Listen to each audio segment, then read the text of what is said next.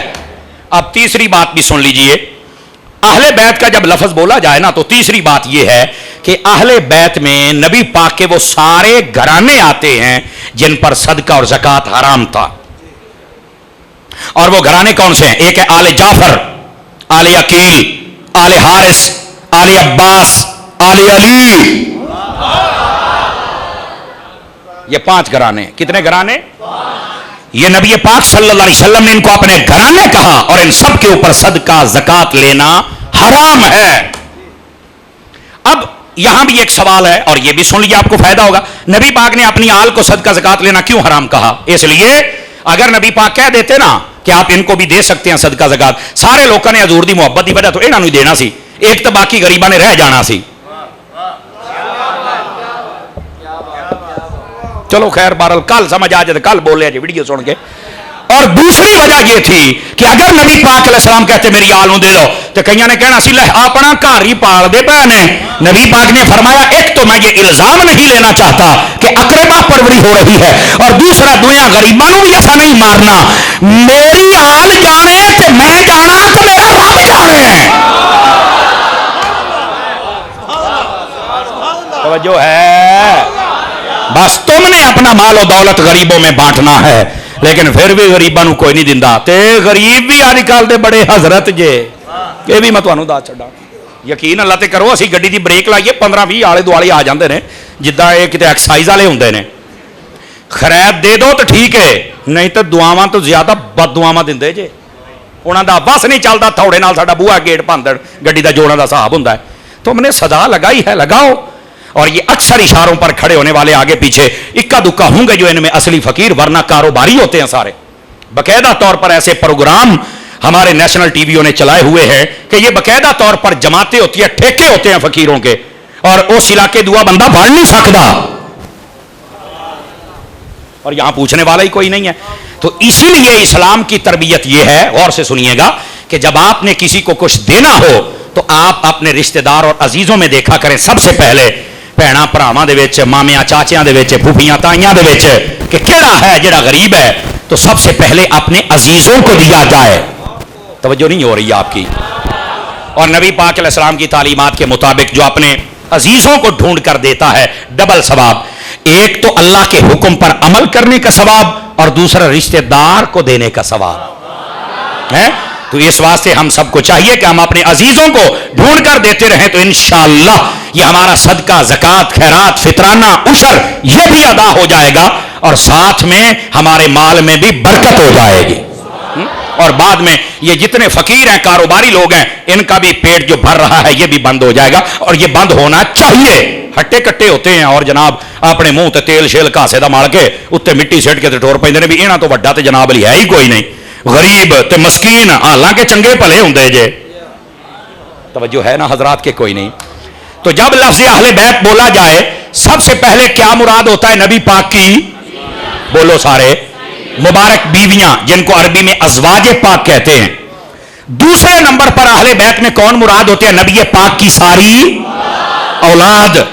اچھا، تیسرے نمبر پر وہ گھرانے جن پر صدقہ زکوٰۃ ہے۔ یہ اہل بیت میں 3 چیزیں ہیں۔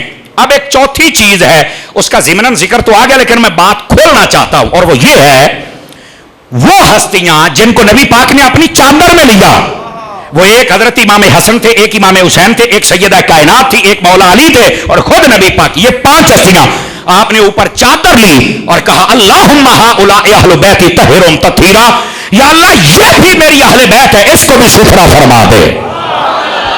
تو ان کو بھی اہل بیت کہنا پڑے گا، حالانکہ سیدہ کائنات تو پہلے ہی اہل بیت میں ہیں۔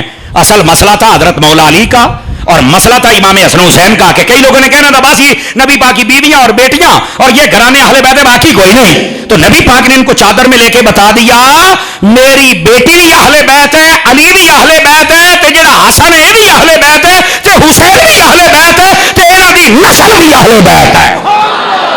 یہ اصل مسئلہ تھا، یہ اصل مسئلہ تھا کہ کسی کو شک اور ابہام نہ رہے۔ میرے محبوب پاک نے چادر میں لے کر ان سب کو واضح کر دیا. اس کو کہتے ہیں تخصیص. کیا کہتے ہیں؟ لیکن یہ مطلب نہیں ہے کہ حدیث والے اہل بیت نو مان لو تو قرآن والے نو چھڑ دیو. سنی بن قرآن والی اہل بیت بھی ماننا تو حدیث والی اہل بیت بھی ماننا. یہ ہے اصل بات. اور یہ تخصیص کیوں کی کہ لوگ کہیں انکار نہ کر دیں. یہ ہے نبی پاک صلی اللہ علیہ وسلم. پتر ادھر ویکھو اوے آ جاندے نے اللہ دیو بندے ہو. تو نبی پاک صلی اللہ علیہ وسلم نے اس واسطے تخصیص و تقیید فرمائی کہ ان کو بھی اہل بیت ہی شمار کرنا ہے. اب پتہ چلا اہل بیت میں کون ہوتے ہیں. دوبارہ پھر سبق سن لیجئے. نبی پاک کی ساری بیویاں اہل بیت, ساری اولاد, جن گھرانوں پر صدقہ زکات حرام ہے وہ سارے کے سارے اہل, اور یہ پنجتن پاک بھی اہل. جو ان چاروں کو اکٹھا مانے وہ اہل بیت کو مانتا ہے. جو ایک کا بھی انکار کرے کبھی اہل بیت کو مان سکتا ہے. یہ مسئلہ یہ ہے سنیت. سمجھ آ رہی ہے میری بات کی؟ اب نبی پاک صلی اللہ علیہ وآلہ وسلم آپ کی ذرا اہل بیت کے بارے میں آپ کی خدمت میں ایک حدیث سناتا ہوں, اور ہے بڑے کمال کی, تاکہ آپ کی خدمت میں عرض کر کے میں بھی کوئی ثواب حاصل کر سکوں اور برکت. نبی پاک صلی اللہ علیہ وسلم آپ کے صحابی ہیں جن کا نام حضرت ابن عباس ہے. وہ فرماتے ہیں آقا کریم علیہ السلام نے ارشاد فرمایا, غور سے سننے والی بات ہے, روایت بھی میں آپ کی خدمت میں عرض کرتا ہوں. نبی پاک صلی اللہ علیہ وسلم آپ نے کیا ارشاد فرمایا, ذرا غور سے سنیے گا. میرے آقا کریم فرماتے ہیں, حضرت نافع بیان کرتے ابن عمر سے, اور علماء فرماتے ہیں کہ جب نافع اب ابن عمر سے بیان کر دینا اس بات کا انکار کو نہیں کر سکتا. ہاں صدقے جاما تھوڑی چوپ تو ماشاءاللہ. جب حضرت نافع بیان کر دے تو گل بڑی پکی ہوندی جے کوئی بندہ رد نہیں جے کر سکتا. اب کیا کہتے ہیں وہ فرماتے ہیں, حضرت ابن عمر کہتے ہیں رسول اللہ صلی اللہ علیہ وسلم نے فرمایا, من اراد التوکل فلیحب اہل بیتی, جس کا جی چاہے نا اللہ مجھے توکل کی دولت دے دے, میں متوکل ہو جاؤں, تو فرمایا اس کا ایک طریقہ یہ ہے کہ آل رسول سے پیار کرے, اللہ توکل والا بنا دے گا. نمبر 2, اسی حدیث میں ہے نبی پاک صلی اللہ علیہ وسلم آپ نے ارشاد فرمایا, من اراد ان ینجو عذاب القبر فلیحب اہل بیتی, فرمایا جس کا یہ جی چاہے نا کہ میں قبر کے عذاب سے بچ جاؤں, فرمایا میری آل سے پیار کرے, اللہ قبر کے عذاب سے محفوظ فرما لے گا. اسی حدیث پاک میں نبی پاک علیہ السلام نے کیا ارشاد فرمایا, من اراد الحکمہ فلیحب اہل بیتی, فرمایا جو بندہ یہ چاہے نا کہ اللہ مجھے عقل دے دے, دانائی دے دے, حافظہ دے دے, سمجھ دے دے, قوت فیصلہ دے دے, فرمایا اسے چاہیے میری آل سے پیار کر لے, اللہ یہ ساری خوبیاں اس بندے کو عطا فرما دے. مٹھے ہو گئے 4-5 بندے. کیسا نسخہ ہے, حدیث سناندہ پیا.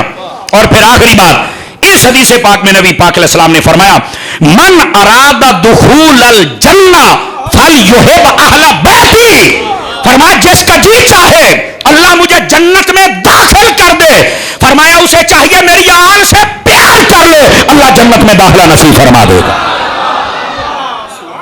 یہ ہے اہل بیت رسول کا مقام. ان سے محبت کر, نفرت نہیں. توجہ ہے نا. یہ تھی دوسری حدیث شریف, اور روح البیان شریف میں یہ روایت موجود ہے. اور اگر آپ تھکے نہیں ہیں تو ایک حدیث اور سناؤں اہل بیت کے مقام پر. نبی پاک صلی اللہ علیہ وآلہ وسلم آپ کے صحابی ہیں جن کا نام حضرت ابو ذر غفاری رضی اللہ تعالی عنہ ہے. توجہ ہے. آپ نبی پاک کے پردہ فرمانے کے بڑی دیر کے بعد کی بات ہے, آپ گئے خانہ کعبے کے اندر. آل رسول کا مقام سنو صحابہ کیسے بیان کرتے تھے. آپ خانہ کعبے کے اندر داخل ہوئے تو لوگ اپنے طواف میں, سعی میں اور جناب اپنی عبادات میں مشغول تھے. سارے بندے غور فرمائیے اور میری طرف دیکھیے, میں حدیث سنا رہا ہوں. حضرت ابو ذر غفاری نے خانہ کعبہ کا غلاف پکڑا. خانہ کعبہ کا غلاف پکڑ کے اونچی آواز دے نال آکھیا, من عرفنی فقد عرفنی ومن لم یعرفنی فانا ابو ذر. فرمایا جس نے مجھے پہچان لیا ہے سو پہچان لیا, اور جو نہیں پہچان سکا غور سے سنا, میرا نام ابو ذر ہے. صحابہ نے جب سنا اور باقی لوگوں نے, اچھا یہ ابو ذر ہے, یہ نبی دا صحابی ہے, سارے دوڑ کے آپ کے کول جمع ہو گئے. بزرگوں کے پاس جمع ہونا پرانا عقیدہ ہے.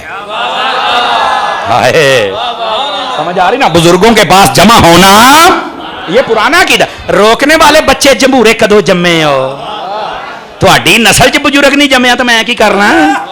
ہاں داتا بھی ساڈا ہے, خواجہ بھی ساڈا ہے, بابا بھی ساڈا ہے, جماعت علی بھی, مہر علی بھی. سارے اللہ نے سانو دیتے نے تواڈے نہیں جمے میں کراں یار. لو جی حضرت ابو ذر غفاری رضی اللہ تعالی عنہ آپ کے پاس لوگ آ گئے. اے ابو ذر آج آپ نے اتنی زوردار گرجدار آواز سے کہا ہے تو کیا آپ کوئی بات کہنا چاہتے ہیں؟ فرمایا ہاں میں آپ کو حدیث سنانا چاہتا ہوں. انہوں نے کہا کون سی حدیث ہے؟ فرمایا سمعت رسول اللہ صلی اللہ علیہ وسلم وہو یقول میں نے نبی پاک علیہ السلام کو سنا وہ فرما رہے تھے. یہ حضرت ابو ذر غفاری رضی اللہ تعالیٰ عنہ آپ اس حدیث کو بیان کر رہے ہیں. فرمایا مثل اہل بیتی کمثل سفینۃ نوح فمن رکبها نجا ومن تخلف عنها فقد غرق. کہ میرے نبی نے فرمایا لوگوں میری اہل بیت کی مثال حضرت نوح علیہ السلام کی کشتی کی طرح ہے. جو جو اس میں بیٹھ گیا نجات پا گیا اور جو نہ بیٹھا وہ غرق ہو گیا. آپ نے فرمایا نبی پاک نے فرمایا میری اہل بیت سے پیار کرو تاکہ نجات پا جاؤ. صحابی رسول ہیں اور نبی پاک کی اہل بیت کا مقام و مرتبہ بیان کر رہے ہیں.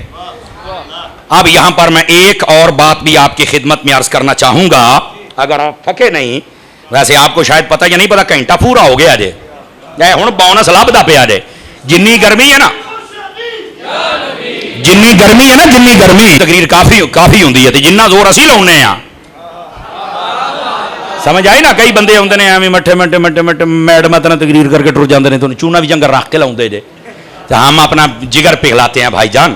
لیکن بات یہ کر رہا ہوں کہ ان باتوں کو اگر آپ یاد رکھ لیں گے ہو سکتا ہے اس فقیر کی بھی نجات ہو جائے اور آپ کا بھی عقیدہ سیٹ ہو جائے. اس واسطے ہم جگر پگھلاتے ہیں کہ کسی کے اونچا بولنے سے آپ یہ نہ سمجھے کہ وہ سچا ہے. بولنا سانو بھی آؤندا ہے. سمجھ آ رہی ہے؟ تو اس واسطے اس بات کو سمجھنے کی کوشش کریں. آپ ادھر دیکھیے بھائی نبی پاک نے فرمایا میری اہل بیت کی مثال حضرت نوح علیہ السلام کی کشتی کی طرح. یہاں اگر ملا کے دوسری حدیث نہ بیان کروں تو مفہوم آپ کو سمجھ نہیں آئے گا. نبی پاک نے فرمایا اصحابی کالنجوم. فرمایا میرے جو صحابہ ہیں وہ ستاروں کی مانند ہیں. جیسے اہل بیت کشتی کی مانند ہے ویسے صحابہ ستاروں کی مانند. اچھا اس کی وجہ کیا ہے؟ آج بھی اگر کوئی بندہ آپ کا نیوی میں ہے تو آپ اسے پوچھ سکتے ہیں جتنے سمندر کے اندر یہ بڑی بوٹس چلتی ہیں جہاز بحری بیڑے وہ روڈ میپ کا تعین کیسے کرتے ہیں کہ اس وقت ہم دبئی جا رہے ہیں عمان جا رہے ہیں قطر جا رہے ہیں یا جدہ جا رہے ہیں یا مدینہ. وہ کیسے ان کو پتا چلتا ہے؟ پانی ہر پاسے انہوں نے کی پتا کدھر جاندے پے. سڑکوں تے لکھیا ہوندا ہے ادھر گھرڑیاں والا ہے ادھر چمرا ہے ادھر لاہور ہے اتوں مڑ جاؤ. ایتھے پانی چ کی پتا لگے؟ سمجھ آ رہی؟ ہوں ذرا غور دے نال سنیا جی اگلی گل تے نا کئیاں نوں میرے بول دے سمجھ آ جانی ہے. یہ جتنے بحریات سمجھ آ رہی نا اس کے ماہر ہیں وہ کہتے ہیں ہماری جو کشتی چلتی ہے نا ایک ملک سے دوسرے اور سمندر کے اندر ہم دیکھتے ہیں ستاروں کو. 4 ستارے ہیں بڑے ایک مشرق میں ایک مغرب میں ایک شمال میں ایک جنوب میں. ہمیں پتہ ہوتا ہے کہ یہ مشرق ہے یہ مغرب ہے یہ شمال ہے یہ جنوب ہے. اور پھر اس کے بعد باقی ستاروں کا ہم نے نام رکھا ہوا ہے کہ یہ ستارہ میں جدہ لے کے جائے گا یہ ستارہ میں دبئی لے کے جائے گا یہ افریقہ لے کے جائے گا یہ امریکہ لے کے جائے گا. تو ہماری کشتی تو پانی پر ہوتی ہے لیکن کنارے تب لگتے ہیں جب ستاروں کو دیکھتے ہیں. تو میں نے کہا اہل بیت سے پیار کر کے کشتی میں بیٹھ کے ڈوب نہ جائے. محمد کے صحابیوں کو دیکھ کر ستاروں کو دیکھ تاکہ کشتی مدینے چلی جائے.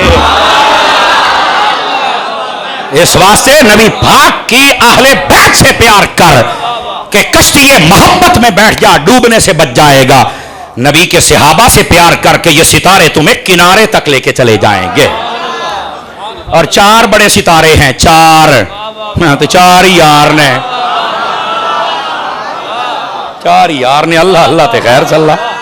سمجھ آ رہی حضرات؟ تو یہ ہے نبی پاک علیہ السلام کی اہل بیت اور یہ ہے نبی پاک صلی اللہ علیہ وسلم آپ کے صحابہ کا مقام و مرتبہ. اس بات کو ذرا آپ سمجھنے کی کوشش فرمائیے. اور اگر میں یہاں مفتی احمد یار خنیمی کی بولی نہ بولوں تو میں نے سواد کو نہیں جی ہونا. تو نام بھی دے لو بھائی میں بول کے جانی جی پہلوں دس چھڈا کیوں جی.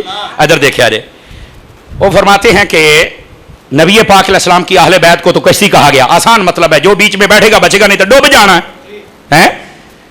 اہل بیت نہ پیار کرنا تو ڈوب کے مر جاؤ گے چوپی ہو گئے. اہل بیت نہ پیار ڈوب کے مر جاؤ. ہے چلو کل تو سمجھ آنی بھی مولوی آ کے کی گیا ہے، لیکن محبت والوں تمہیں خوشی ہونی چاہیے، ہم محبت کرنے والے ہیں، ٹھیک ہے۔ دوسری بات، نبی پاک کے صحابہ کو ستارے کیوں کہا گیا؟ پہلی بات، ایک ایک نقطہ، فرمایا ستارے اونچے ہوتے ہیں، جو صحابی ہیں وہ ساری امت میں سب سے اونچے ہیں۔ آگے گال سمجھ۔ دوسری گال، ستارے کیوں کہا صحابہ کو؟ فرمایا ستاروں میں ہوتا ہے نور، جس میں نور نہ ہو، روشنی نہ ہو، وہ ستارہ نہیں ہو سکتا۔ تو فرمایا صحابہ کو ستارے اس لیے کہا گیا کہ سب صحابہ میں ایمان کا نور ہے تب وہ ستارے ہیں۔ کوئی صحابی ایسا نہیں جس میں ایمان کا نور نہ ہو، جس میں ایمان کا نور نہ ہو وہ صحابی ہو سکتا ہی نہیں ہے۔ یہ دوسرا نقطہ۔ تیسرا نقطہ یہ ہے، ستارے بہت زیادہ ہیں، کو تھوڑے نہیں ہیں، ہاں بہت زیادہ ہیں، تے صحابی بھی تھوڑے نہیں بہت زیادہ نے۔ اور یہ کیا ہے؟ بعض لوگ پتہ کیا کہتے ہیں، تسی سنیا ہونا ہے فیس بکاں تے کئی چوڑاں بک بک کر دیاں پھر دیاں نے، نہیں جی نبی پاک نے جب پردہ فرمایا تو 3 صحابی بچے، باقی سارے پھر گئے، فارغ ہو گئے، معاذ اللہ۔ یہ آپ نے سنا ہوگا کئی یہ لوگ بک بک کرتے ہیں۔ میں کہ نبی پاک فرمایا میرے صحابہ ستاروں کی مانند ہیں، ستارے بہت زیادہ نے، صحابہ بھی بہت زیادہ نے۔ جڑا تو کہنا نا 3 بچے نے، تے میں آکھیا جے ستارے نے تو پھر 3 نہیں توجہ فرمائی نا آپ نے۔ جیسے ستاروں کی تعداد بہت زیادہ ہے، صحابہ کی تعداد بھی بہت ہے۔